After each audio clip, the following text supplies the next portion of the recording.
Welcome to my YouTube channel. मैं हूं देवज्योति घोष और आज हम लोग करने वाला है एसएससी जीडी का प्रीवियस ईयर क्वेश्चन पेपर जो कि हुआ था 23 जनवरी 2023 को। तो चलिए पेन और पेपर लेके बैठ जाइए। Let's dive into this lecture. Two trains A and B are 155 km apart on a straight line. One train starts from A at 7 a.m. and travel towards B at 20 km per hour. Another train starts from B at 8 a.m. and travels at a speed of 25 km per hour. At what time will they meet? ठीक है, two train A and B, मान लो ये एक point है और ये एक पॉइंट है। दोनों के बीच में जो डिस्टेंस है वो कितने हैं? वो मेरा 155 किलोमीटर अपार्ट। 155 किलोमीटर दोनों के बीच जो डिस्टेंस है वो है मेरा 155 किलोमीटर। ठीक है, ये स्टेशन है, ये एक ट्रेन है और कब ये छोड़ा है? ये जा रहा है 7 AM से।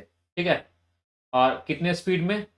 20 किलोमीटर पर आवर के स्पीड में। और सिमिलरली ये ट्रेन बी है, ये कितने स्पीड में जाएगा? 25 किलोमीटर पर आवर के स्पीड में। लेकिन ये कब छोड़ेगा? ये छोड़ेगा 8 AM पे, मतलब 1 घंटा बाद। ये 1 घंटा पहले, ठीक है, 7 AM, ये 1 घंटा बाद। तो 8 बजे तक जब ये 8 बजेगा तो ये ज़रूर 20 किलोमीटर चल चुका होगा, क्योंकि हर 1 घंटे में ये 20 किलोमीटर चलता है। तो ये जो डिस्टेंस ये कवर करेगा ये हो जाएगा 20 किलोमीटर। तो 20 किलोमीटर ये चल चुका, बचा कितना? 155 माइनस 20, दैट इज 135। 135 किलोमीटर बचा रिमेनिंग, ये होगा रिमेनिंग 135 किलोमीटर। 135 किलोमीटर होगा ये रिमेनिंग। ठीक है, अब ये रिमेनिंग स्पीड, ठीक है, रिमेनिंग स्पीड कौन कवर करेगा? Both A and both B, ये दोनों मिलके कवर करेंगे। रिलेटिव स्पीड क्या हो जाएगा? रिलेटिव स्पीड, तो रिलेटिव स्पीड मेरा होगा यहाँ पर S1 प्लस S2। S1 क्या है? ए का स्पीड। S2 क्या है? बी का speed. That is 20 plus 25 kilometre per our. और प्लस क्यों हुआ? क्योंकि दोनों ऑपोजिट डायरेक्शन में जा रहे हैं। अगर सेम डायरेक्शन होता तो नेगेटिव होता। तो ये हो गया मेरा 45 किलोमीटर पर आवर। ठीक है, अब डिस्टेंस कितना है देखो, डिस्टेंस है 135। यहाँ पर स्पीड मुझे मिल गया 45 किलोमीटर। तो टाइम कितना लगेगा? टाइम कितना लगेगा? Distance distance divide by relative speed. Relative speed यही होगा। ठीक है, तो कितना हो रहा है देखो, ये यहाँ पर आ रहा है 135 kilometre divide by 45 kilometre per hour. ये कट जाएगा कितना? 3 आवर। तो 8 से 11 बजे कोई एक पॉइंट है जहाँ पर ये मीट करेगा। ठीक है, कोई एक पॉइंट है जहाँ पर ये मीट करेगा, ये है मीटिंग पॉइंट। कोई एक पॉइंट है जहाँ पर ये मीट करेगा, मीटिंग पॉइंट। ठीक है, मुझे पूछा गया at what time will they meet, ये पूछा गया है, तो 11 हो जाएगा मेरा करेक्ट आंसर। तो option number 3, this is 11 AM, this is my correct answer. I hope कोई प्रॉब्लम नहीं होना चाहिए। ठीक है, बहुत ही आसान सवाल है। चलो नेक्स्ट क्वेश्चन देखते हैं। Question number 2, a seller announced 30% discount on the mark price of a fan. If the selling price of the fan is 2800, find the mark price. तो मार्क प्राइस 100 माइनस डिस्काउंट, ठीक है, 100 minus discount का percentage. ठीक है, ये क्या होता है? ये मेरा होता है सेलिंग प्राइस। ये होता है मेरा सेलिंग प्राइस।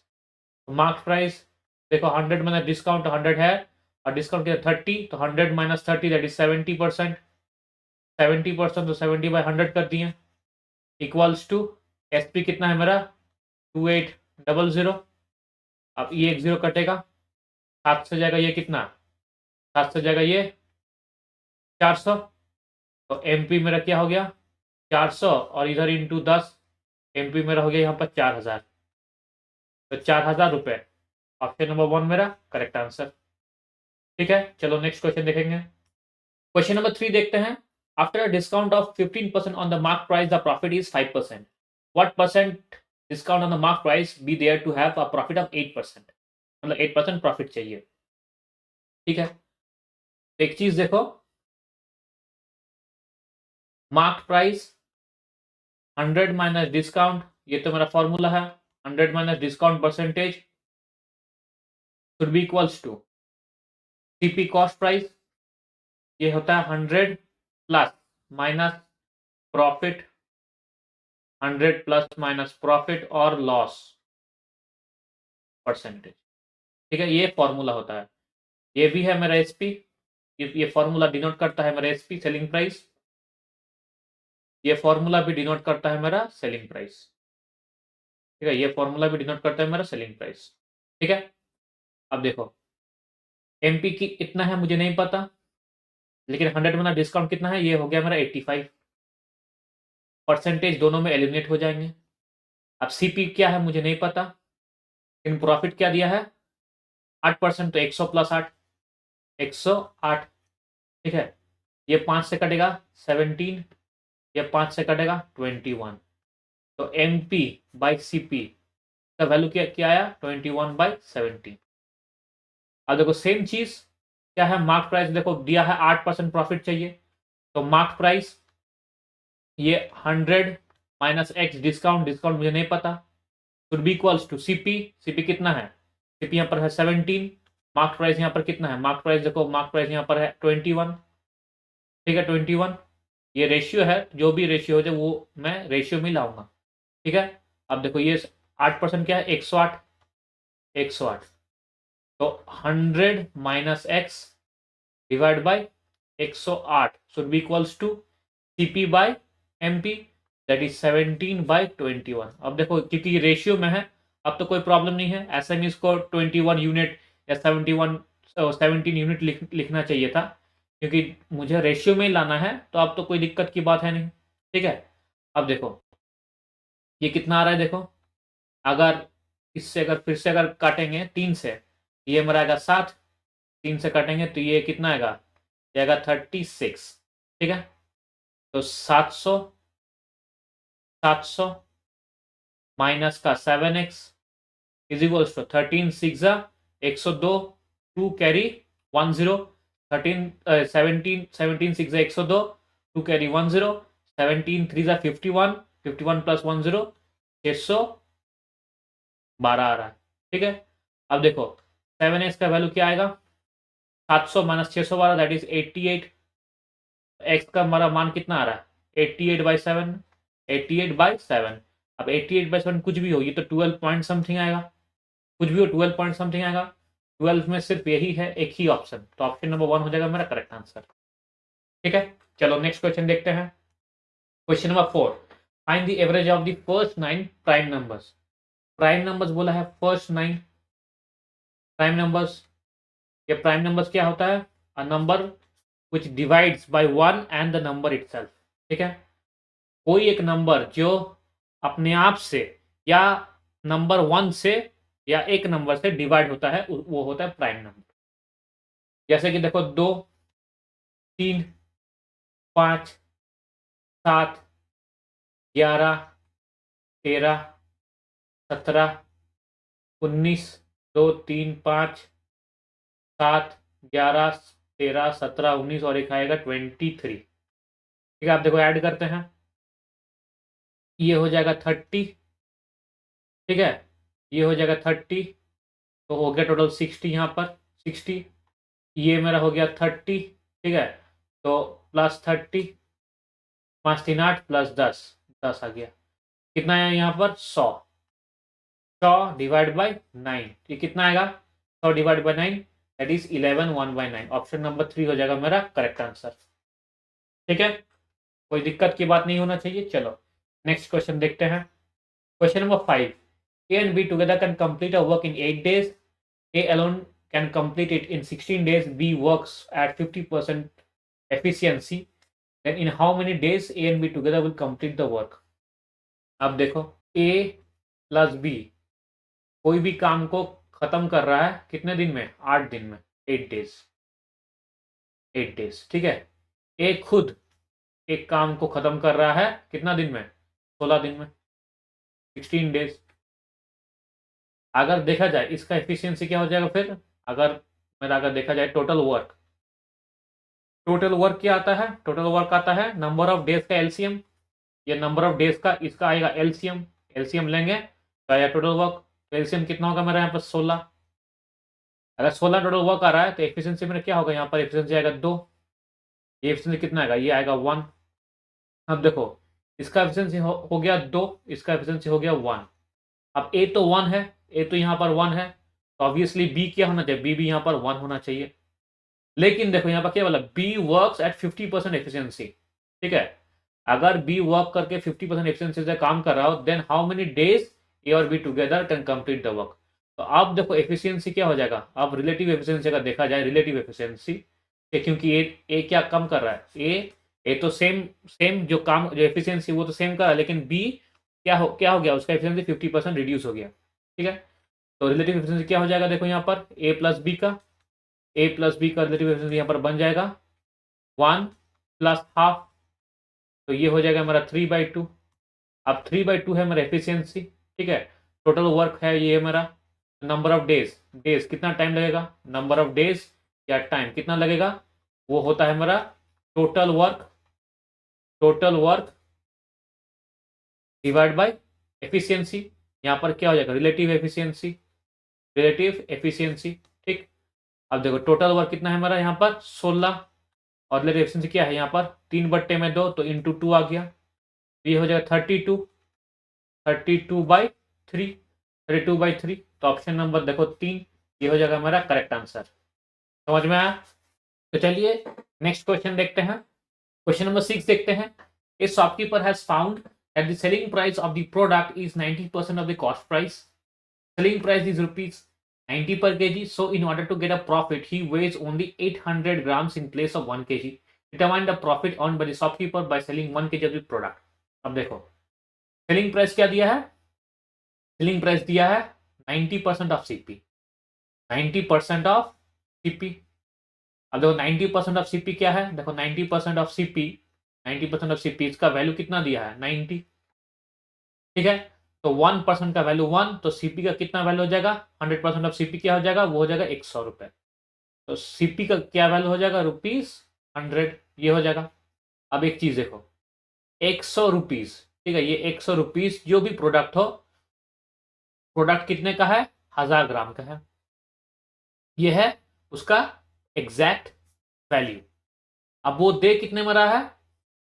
वो दे रहा है 90 रुपये में। ठीक है, तो 90 रुपये में वो कितना दे रहा है? वो दे रहा है एक किलो का, मतलब 1000 ग्राम का, वो दे रहा है 90 रुपये में। ठीक है, 90 रुपीज में, ₹90। ठीक, लेकिन एक्चुअली शॉपकीपर 800 ग्राम दे रहा है, 800 ग्राम, 800 ग्राम दे रहा है। ठीक है, यहाँ पर देखो लिखा है 800 ग्राम, तो 800 ग्राम वो एक्चुअल में दे रहा है। और एक्चुअल में 800 ग्राम का कीमत कितना है एक्चुअल में? तो ये हो जाएगा मेरा 80।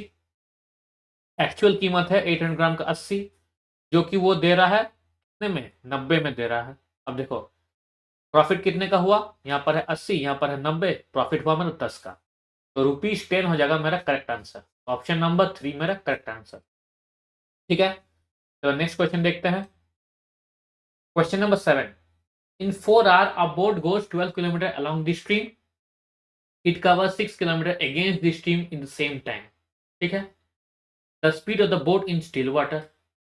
अब देखो यहाँ पर क्या क्या दिया है? यहाँ पर दिया है along the stream, मतलब डाउन स्ट्रीम। तो डाउन स्ट्रीम कितने में जा रहा है? देखो 12 किलोमीटर 4 घंटे में, 12 किलोमीटर 4 घंटे में, तो डिस्टेंस डिवाइड बाय स्पीड, यह है डाउन स्ट्रीम का वैल्यू। कितना आ रहा है? 12/4, that is 3 kilometre per our. और अपस्ट्रीम जो कि है अगेंस्ट, अपस्ट्रीम वो होता है अगेंस्ट। ठीक है, अगेंस्ट द स्ट्रीम, वो भी होगा मेरा डिस्टेंस डिवाइड बाय स्पीड, अब डिस्टेंस कितना दिया है यहाँ पर? सेम सेम सेम, देखो इट कवर 6 किलोमीटर, 6 किलोमीटर, देखो डिस्टेंस दिया है 6 kilometre in the same time, मतलब 4 घंटा में, 4 घंटे में सेम टाइम, तो 6/4, ये मेरा हो रहा है यहाँ पर 3/2, that is 1.5 kilometre per our, 1.5 kilometre per our. पूछा गया था speed of the boat in still water, speed of the boat चाहिए। अगर स्पीड ऑफ द बोट होता है क्या करेंगे, downstream plus upstream divide by 2, ये होता है speed of the boat, speed of boat in still water,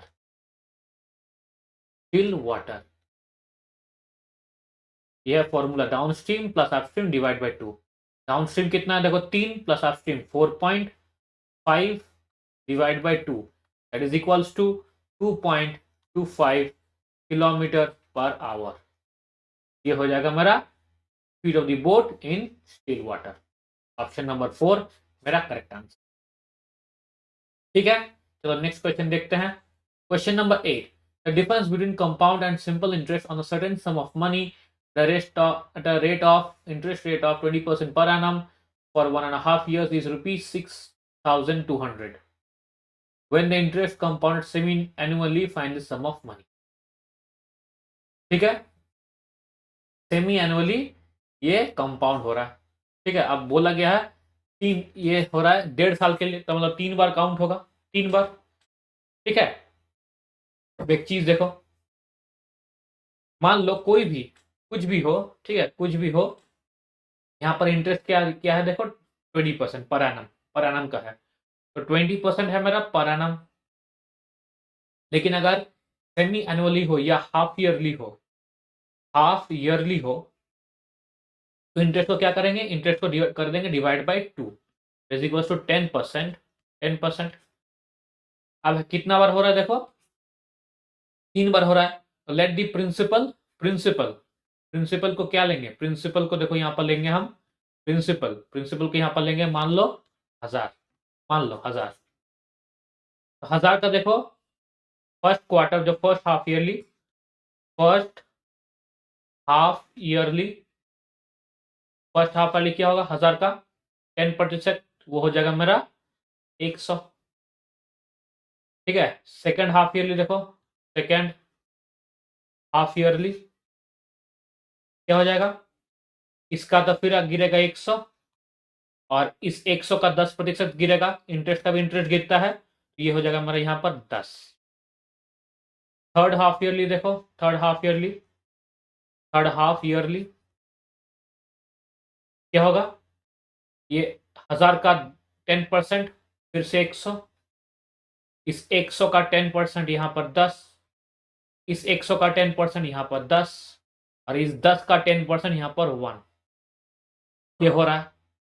ठीक है, अब बोला गया है ये जो मेरा इंटरेस्ट निकला ये क्या है मेरा, ये है मेरा CI माइनस SI। ये जो पार्ट है ना, ये पार्ट है मेरा CI माइनस SI, ये है। तो CI माइनस SI कितना निकला, 10 प्लस 10 प्लस 30 और ये 31 यूनिट निकला मेरा, 31 यूनिट। इस 31 यूनिट का वैल्यू यहाँ पर कितना दिया है 6200, तो ये कटेगा 2 से, तो एक यूनिट का मेरा वैल्यू कितना निकला 200। ठीक है, मुझे क्या चाहिए, मुझे चाहिए यहाँ पर सम ऑफ मनी, मतलब प्रिंसिपल कितना है 1000 यूनिट, तो 1000 यूनिट का वैल्यू क्या होगा, 1000 यूनिट का वैल्यू यहाँ पर क्या होगा 200 इंटू 1000, 1 2 3, 200 इंटू 1000। ऑप्शन नंबर 2 हो जाएगा मेरा करेक्ट आंसर। आई होप समझ में आया, ये ट्री मेथड था, ठीक है, जो मैंने फॉलो किया। चलिए नेक्स्ट क्वेश्चन देखते हैं। Question number 9, the average of 6 consecutive odd number is 68, what is the cube of the difference between the highest and the lowest number. ठीक है, तो average of 6 consecutive odd number 1 2 3 4 5 6, ठीक है, 6 consecutive odd number. मान लो कि अगर ये x हुआ, ये क्या होगा x plus 2, x plus 4, x plus 6, x plus 8, x plus 10। ठीक है, अब x है मेरा ऑड नंबर, x तो है मेरा ऑड नंबर। ठीक है, अब देखो x तो है मेरा ऑड नंबर, तो 4 2 6 6 6 12, ये 20, ये 30, 1 2 3 4 5 6, तो 6x 6x plus 30 is equal to मेरा कितना आ रहा है 68 इंटू में 6, क्योंकि बोला है एवरेज दिया है 68 इंटू में 6, ये कितना आएगा देखो 6 8 जा 48 कैरी 4 6 इंटू 36 प्लस 4 40, ठीक है। ये आ रहा है मेरा 6x माइनस का 30, ये हो जाएगा 8, ये हो जाएगा हमारा 7 378 6x। अब x में रखिए कितना निकल देखो x, ये हो रहा है 6 66 और ये हो रहा है 3 63। ये जो वैल्यू निकला ये है हमारा 63 का। अगर ये 63 होता है तो ये कितना होगा हमारा, ये हो जाएगा 73। Whichever is the cube of the difference between the highest and the lowest number. Cube of the difference, difference कितना है, डिफरेंस है यहाँ पर मेरा 10 का डिफरेंस है, उसका क्यूब चाहिए तो क्या हो जाएगा मेरा 1000 हो जाएगा। ऑप्शन नंबर 1 हो जाएगा मेरा करेक्ट आंसर। ये था सिंपल प्रोसेस में, लेकिन एक शॉर्ट ट्रिक भी था, अगर आपको ठीक से समझ में आए तो। देखो शॉर्ट ट्रिक क्या था, बोला गया है what is the cube of the difference between the highest and the lowest number. तो हाईएस्ट नंबर तो मेरा मान लो ये x प्लस 10 है और लोएस्ट नंबर मेरा मान लो ये x है, मुझे निकालने की जरूरत है नहीं। ये जो महाभारत मैंने किया वो उसको निकालने की जरूरत थी नहीं। दोनों के बीच में डिफरेंस पूछा है, डिफरेंस कितना है 10 का डिफरेंस है, x प्लस 10 माइनस का x कितना डिफरेंस हुआ 10 हुआ डिफरेंस।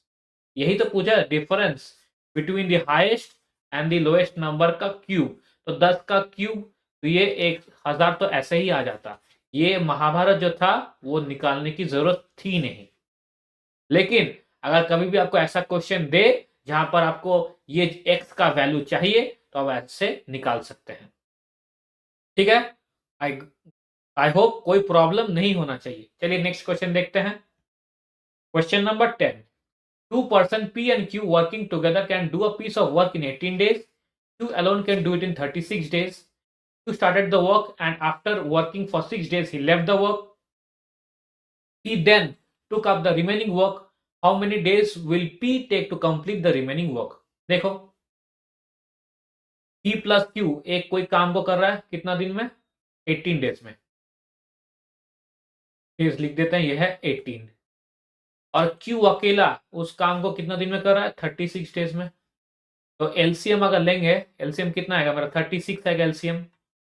तो पी क्यू का एफिशिएंसी मेरा कितना जा रहा है 2 जा रहा है, 18 2 जा 36 और क्यू का एफिशिएंसी कितना जा रहा है 1 जा रहा है। तो देखो अगर क्यू का यहाँ पर 1 है एफिशिएंसी तो पी का भी यहाँ पर 1 होना चाहिए, तो 1 + 1 तभी तो मेरा 2 आएगा यहाँ पर। बिल्कुल कोई शक नहीं है। अब देखो क्यू कितना दिन काम कर रहा है 6 डेज काम कर रहा है, तो 6 दिन क्यू काम करेगा तो 1 यूनिट से लेके 6 यूनिट 6 दिन अगर काम करता है तो 6 यूनिट काम करेगा तो -6 30 बचा यहाँ पर। अब ये 30 यूनिट कौन काम करेगा पी करेगा। ये पी 30 यूनिट काम करना पड़ेगा कितने एफिशिएंसी में 1 एफिशिएंसी में, तो 30 दिन लगेंगे उसको, 30 डेज लगेगा, 30 डेज उसको लगेगा to complete the remaining work. Option number 2 हो जाएगा मेरा करेक्ट आंसर, ठीक है। आई होप कोई दिक्कत की बात नहीं है। चलो नेक्स्ट क्वेश्चन देखते हैं। Question number 11, in an election between two candidates the one who gets 58% of the votes polled is elected by a majority of 4032 votes. What is the total number of votes polled? ठीक है, अब देखो मान लो 100% है, 100% है मेरा total votes, ये है मेरा टोटल वोट्स, ठीक है। अब एक को मिला 58%। अगर कोई भी वोट इनवैलिड नहीं हो रहा है, प्रोवाइडेड ये अगर एजम्पशन ले रहे हैं कोई भी वोट इनवैलिड नहीं हो रहा है, सारे के सारे 100% आदमी वोट दिए मतलब मतदान किए हैं, ठीक है, तो क्या हो जाएगा ए को मिलेगा 58 वोट्स तो बी को कितना मिलेगा 42% ऑफ वोट्स मिलेगा। ए को मिलेगा 58% ऑफ वोट्स, बी को मिलेगा 42% ऑफ वोट्स, ये मिलेगा बी को। कितने का डिफरेंस है 16 का डिफरेंस है, 16% का डिफरेंस है, तो यही तो है मेजॉरिटी। 16% है तो मेजॉरिटी, तो इसका मतलब ही तो हुआ 4032। तो 1% कितना होगा देखो, 16 से काटेंगे, 16 टू सा कितना होता है 32, 32 बचा 83, 16 फाइव सा 80 बचा 32, 16 टू सा 32, 1% इक्वल्स टू हुआ 252। ठीक है, तो 100% जो कि होगा मेरा टोटल वोट्स, वो क्या हो जाएगा 252 बाद में 20। तो ऑप्शन नंबर 1 होगा मेरा करेक्ट आंसर। ठीक है, आई होप कोई दिक्कत की बात नहीं है। चलो नेक्स्ट क्वेश्चन देखेंगे। Question number 12, a man borrows a certain sum of money and pays it back in 2 years in two equal installments. If compound interest is reckoned at 5% per annum in case of annual compounding and he pays back annually 882, what sum did he borrow? ठीक है, तो 5% interest में वो ले रहा है, 5% interest. ठीक है, 5% इंटरेस्ट मतलब क्या होता है देखो, 5% मतलब होता है, 5% का मतलब होता है 1/20। मान लो कोई भी जो पहला, अगर मान लो प्रिंसिपल जो भी हो, मतलब पहला साल का अगर 20 वो ले रहा है तो एक और ऐड होके उसका जो एनुअल इंस्टॉलमेंट होना चाहिए 21। सेकेंड ईयर में क्या, इसका स्क्वायर करेंगे 20 का स्क्वायर। ठीक है, ये हो गया मेरा प्रिंसिपल, ये हो गया मेरा अमाउंट। अमाउंट मतलब जो एनुअल इंस्टॉलमेंट वो दे रहा है। ठीक है, ये हो रहा है इसका, वो जो इंस्टॉलमेंट दे रहा है ये एनुअल। ठीक है, तो ये हो जाएगा इसका स्क्वायर सेकेंड ईयर में, इसका भी स्क्वायर होगा सेकेंड ईयर में, तो ये हो जाएगा 441। देखो 441 आया। अब एक चीज देखो, अगर 441 यहां पर आ रहा है तो यहां पर क्या बोला, and he page back annually 882। तो 882 पे कर रहा है, मतलब यहां भी 882 पे करेगा, इधर भी 882 पे करेगा और यहां भी 882 पे करेगा। लेकिन दोनों का रेशियो तो मेरा सेम नहीं है, तो पहले क्या करना होगा, दोनों को रेशियो मुझे सेम करना होगा। तो इस पूरे रेशियो को किससे मल्टीप्लाई करेंगे, 21 से मल्टीप्लाई करेंगे। ठीक है, अगर 21 से मल्टीप्लाई करते हैं तो ये कितना बन जाएगा, ये यहां पर बन जाएगा 441। 441 इसको भी 21 से मल्टीप्लाई करेंगे, क्या बन जाएगा ये 21 इंटू 2 420। अब देखो 441, ये भी 441, और ये क्या वैल्यू है, ये वैल्यू रिप्रेजेंट कर रहा है 882 को, मतलब 441 इंटू 2 ट्वाइस हो रहा है, ये जा रहा है इंटू 2। ठीक, और ये क्या है, ये है मेरा प्रिंसिपल, तो ये मेरा कितना आ रहा है देखो 820 है मेरा प्रिंसिपल, टोटल प्रिंसिपल। ये है मेरा टोटल प्रिंसिपल, टोटल प्रिंसिपल। और यहां पर अगर करेंगे 882, ये मेरा हो जाएगा total, total amount, total amount, total amount. ठीक है, अब देखो टोटल प्रिंसिपल है। अब एक का 441 का, या अगर अगर होता है 882, तो एक का मान कितना हो गया, दो, एक का मान 2 हो गया। तो 820 का मान अगर इंटू 2 करेंगे, 2 यूनिट से करेंगे, ये हो रहा है 1640। तो मेरा प्रिंसिपल, एक्चुअल जो टोटल प्रिंसिपल है वो मेरा है 1640। देखो 1640, ऑप्शन नंबर 4 हो जाएगा मेरा करेक्ट आंसर। ठीक है, चलो नेक्स्ट क्वेश्चन देखेंगे। Question number 13, a sum of money is so distributed among A, B, C in proportion of 5, 7, 11. If B gets 1500 more than A, what is B share?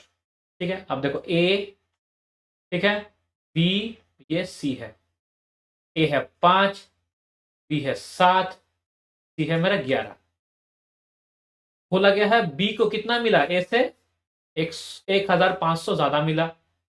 यहां पर कितना मिला, यहां पर 2 यूनिट ज्यादा मिला, तो ये 2 यूनिट का वैल्यू मेरा है 1500।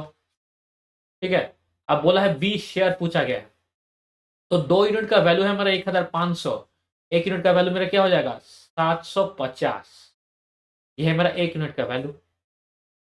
लेकिन अब बी शेयर कितना है, 3 into 7 कर देंगे, ये हो जाएगा मेरा बी का शेयर 700, 7 5 35, 5 कैरी 3, 7 7 49 प्लस 3 52, 5250।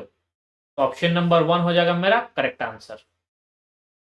ठीक, चलो नेक्स्ट क्वेश्चन देखेंगे। क्वेश्चन नंबर 14 देखते हैं। The third proportion to 8 and 18 is same as the fourth proportion to 2 81 and x square plus 2x plus 2, then find the value of x. पहले करेंगे third proportion. Third proportion क्या होता है? a ratio b as equal as b ratio y. ये होता है हमारा third proportion. ठीक है, ये होता है हमारा थर्ड प्रोपोर्शन. ठीक है, यहाँ पर a क्या है? यहाँ पर a है मेरा 8, b है मेरा 18. अब देखो जो मिडिल होता है वो प्रोडक्ट होता है, मिडिल प्रोडक्ट होता है, मीडियम. और जो मेरा एक्सट्रीमिस्ट होता है वहां पर प्रोडक्ट होता है. तो B square equals to Y A. तो B square by A is equals to Y. तो वाई का वैल्यू क्या निकलेगा? B square by A. तो 18 into 18 divide by B square by A 8. 2 से करेंगे 4, 2 से करेंगे 9, 2 से करेंगे 2, 2 से करेंगे 9. ये मेरा आ गया 81/2. और फिर बोला है ये क्या है? ये मेरा है फोर्थ प्रोडक्ट है. ये मेरा है फोर्थ प्रोडक्ट.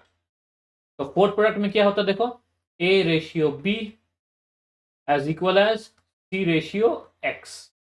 यहां पर ये ले लेते हैं वाई. ये है मेरा फोर्थ प्रोडक्ट, फोर्थ प्रोपोर्शन. ये हमारा फोर्थ प्रोपोर्शन. ठीक है. अब ए का क्या है? यहाँ पर ए का हमारा मान है 2, बी का मान है 81, सी का मान है मेरा x square plus 2x plus 2. तो बी सी फिर से मिडिल में है, तो ये दोनों हो जाएगा प्रोडक्ट. और ए वाई एक्सट्रीम में है, ये दोनों का हो जाएगा प्रोडक्ट. ठीक है. तो b इंटू सी, बी है मेरा 81, तो 81 इंटू में X square plus 2x plus 2 should be equals to a into Y. A क्या है मेरा 2, y क्या है मेरा 81/, दो कट गया, 81 भी कट गया, यहां पर बचा 1. एक्स स्क्वायर प्लस 2x, 1 इधर आएगा तो हो जाएगा प्लस, मतलब यहाँ आएगा तो हो जाएगा माइनस. तो 2 - 1, तो +1 इक्वल्स टू 0. ये कुछ नहीं, ये बस x प्लस 1 का क्या है? होल स्क्वायर है. x प्लस 1 का होल स्क्वायर इक्वल्स टू 0. तो x प्लस 1 ये इक्वल्स टू 0. x का मेरा मान क्या आ गया? -1. x का मेरा मान आ गया -1. तो ऑप्शन नंबर 2 हो जाएगा मेरा करेक्ट आंसर. आई होप कोई प्रॉब्लम नहीं होना चाहिए. चलो नेक्स्ट क्वेश्चन देखेंगे. Question number 15. Ratnesh purchased a bike for rupees 64,000 and sold it at 60,000. Percentage of loss पूछा गया है. ये है मेरा सीपी, ये है मेरा एसपी. लॉस कितना हुआ मेरा? लॉस मेरा यहां पर हुआ 4,000 का. तो लॉस परसेंटेज क्या होगा मेरा? 4,000 डिवाइड बाय 64,000 इंटू में 100. यही होगा. 30 कट गया, 4 से कटेगा ये 1/16. 1/16. अब 1/16 का वैल्यू क्या होता है? 1/16 का मेरा वैल्यू आता है 6.25. ऑप्शन नंबर 2 हो जाएगा मेरा करेक्ट आंसर. ठीक है. चलो नेक्स्ट क्वेश्चन देखेंगे. Question number 16. Priyank buys an unfinished flat for rupees कितना है? देखो 60 लाख शायद. ये 3020, हाँ बिल्कुल 60 lakh. Priyank buys an unfinished flat for rupees 60 lakh. He furnished it and eventually sell it at rupees 120 lakh, मतलब 1,20,00,000. The percentage increase in the price of the flat. कितना percent increase किया? तो बिल्कुल 100% इंक्रीज किया. कैसे? देखो ये था 60 लाख, ये हुआ 120 लाख. तो 60 लाख पे इंक्रीज किया, 60 लाख पे इंक्रीज किया. ठीक है. कितने में? 60 लाख में. ठीक है. 60 लाख में ये टोटल का टोटल कितना हो गया? 1 हो गया. 1 मतलब क्या? 100%. ऑप्शन नंबर 2 हो जाएगा मेरा करेक्ट आंसर. बहुत ही सिंपल क्वेश्चन था. चलो नेक्स्ट क्वेश्चन देखेंगे. Question number 17. The volume of a right circular cylinder is 180 centimetre cube. ठीक है. The area of its base is 30 centimetre square and the height is 6 centimetre. The diameter of cylinder पूछा गया. बहुत अच्छा. ये शायद कुछ प्रॉब्लम हुआ है यहाँ पर. देखते हैं क्या प्रॉब्लम है. ये हो जाएगा 2√30. ठीक है. ये होगा 2√30. ये हो जाएगा √30. ठीक है. ये आएगा 2 रूट 30/π, ठीक है। और फोर्थ ऑप्शन ये आएगा रूट अंडर 30/π, ठीक है। ये होगा ऑप्शन, ठीक है। एक बार आप देख लीजिए, ये ऑप्शन होगा, ठीक है। ठीक है, अब देखते हैं volume of right circular cylinder. Circular cylinder क्या होता है? ये होता है सर्कुलर सिलेंडर, ऐसे,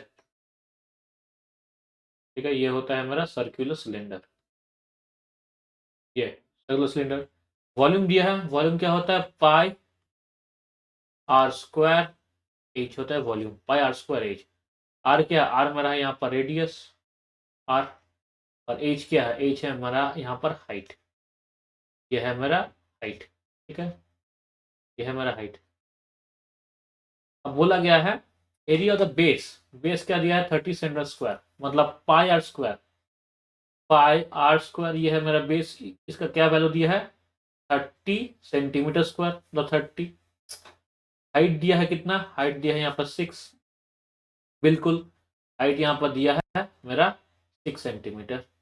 तो पाई आर स्क्वायर इज 180, बिल्कुल आना चाहिए 180, ठीक है, एकदम सही है।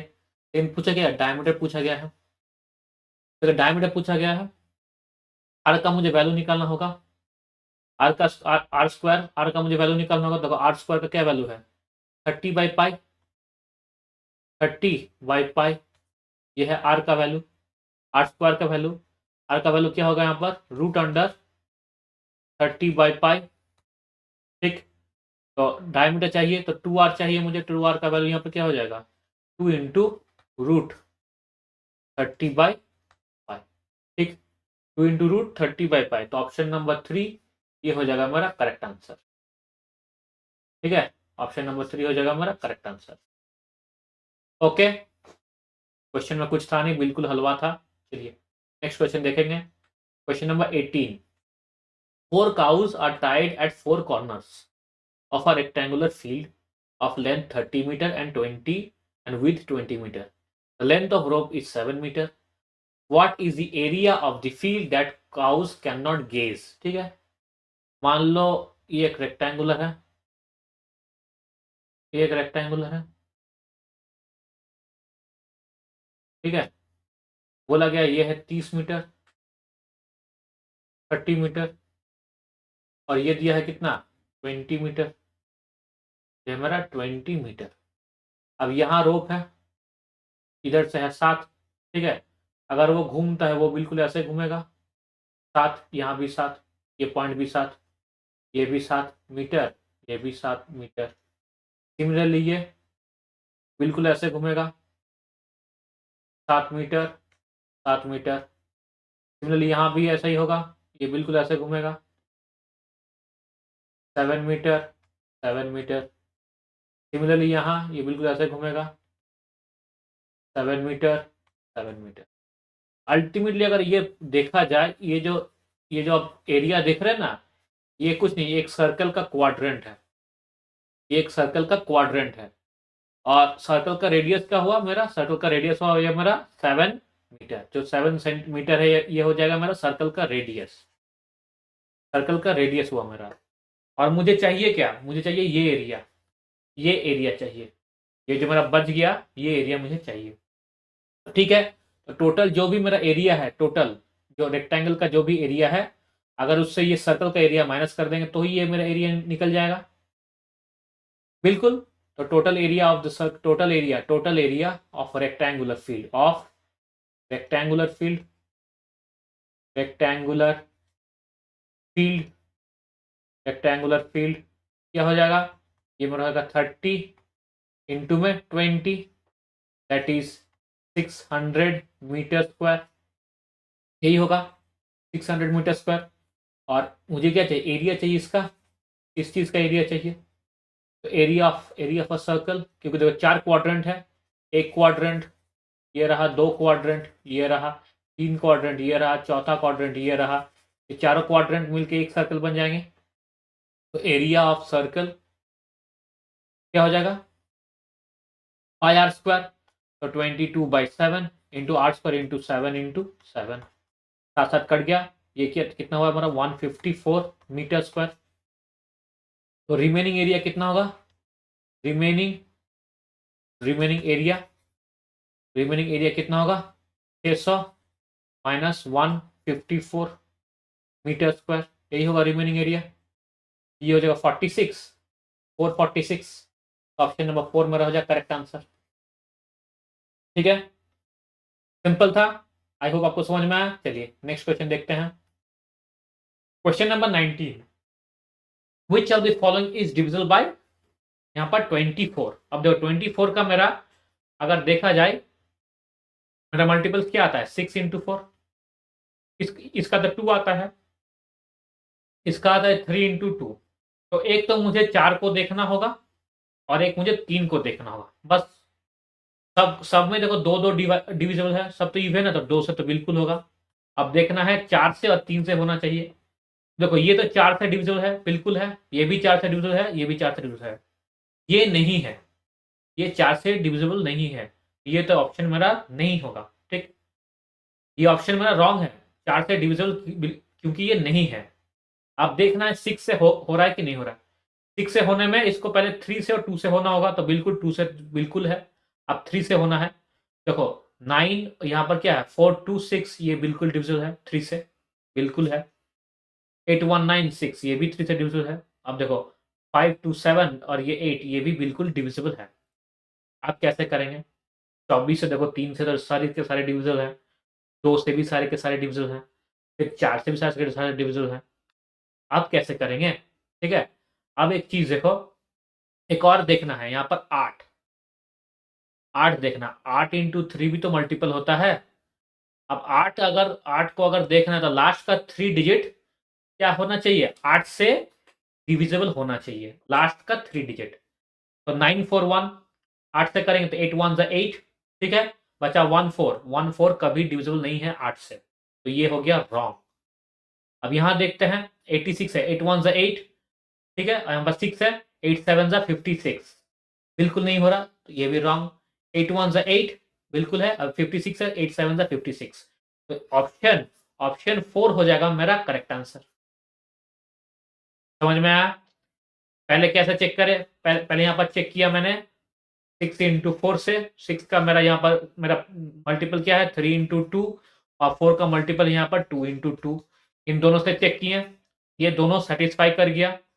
तो मुझे एक और मल्टीपल चाहिए। अब वो क्या मेरा 8 इंटू 3 निकला। 3 से तो मैंने चेक किया, अब 8 से मुझे चेक करना था। 8 से जैसे ही मैंने चेक किया तो देखा ये तीनों के तीनों रॉन्ग है और सिर्फ यही राइट है, तो ऑप्शन 4 बन जाएगा मेरा करेक्ट आंसर। ठीक है, चलिए नेक्स्ट क्वेश्चन देखते हैं। Question number 20, the HCF and LCM of two numbers are 6 and 304. If one number is 54, find the other number. ठीक है, तो LCM एंड HCF, अगर इन दोनों का प्रोडक्ट लिया जाए, HCF इन दोनों का प्रोडक्ट लिया जाए तो क्या प्रोडक्ट होता है? तो product of the two numbers, जो नंबर चाहिए उस नंबर का प्रोडक्ट होता है, product of the two numbers. ठीक है, अगर वो नंबर x और y हुआ तो x इंटू वाई। एलसीएम कितना दिया है? देखो एलसीएम यहाँ पर दिया 3024। HCF क्या दिया 6। एक नंबर क्या दे दिया यहाँ पर 54, एक नंबर दे दिया है 54, दूसरा नंबर मैं मान लेता हूँ x। देखो 6 9 जा 54, 9 से देखो इसको काटते हैं तो 9 3 जा 27, बचा कितना 32, फिर 9 3 जा 27। ठीक है, बचा कितना 54, 9 6 जा 54, तो 336। ऑप्शन नंबर 1 हो जाएगा मेरा करेक्ट आंसर। एक्स का मेरा मान आ गया 336।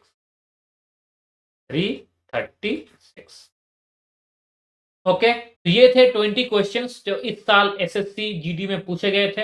आई होप आपको ये सेशन अच्छा लगा होगा। मैंने सारे के सारे क्वेश्चंस बहुत ही माइन्यूट तरीके से, बहुत ही अच्छे तरीके से आपको समझाने की कोशिश की है, और ये बहुत ही सिंपल मेथड में मैंने आपको यहाँ पर सॉल्व किया है। अगर आपको ये सेशन का पीडीएफ चाहिए तो प्लीज इस टेलीग्राम चैनल पे जुड़ जाइएगा, आपको पीडीएफ यहाँ पर मिल जाएगा। और अगर आपको कोई भी डाउट हो कोई भी चैप्टर में, चाहे वो मैथ्स का हो या कोई भी साइंस का कोई भी चैप्टर हो, मुझे इंस्टाग्राम पे मैसेज कर दीजिए। आपका मैसेज पाके मैं उसी चैप्टर के ऊपर एक लेक्चर डाल दूंगा, ताकि आपका जो भी डाउट हो वो बिल्कुल क्लियर हो जाए। तो चलिए आज तक के लिए इतना ही। Thank you for watching, have a nice day.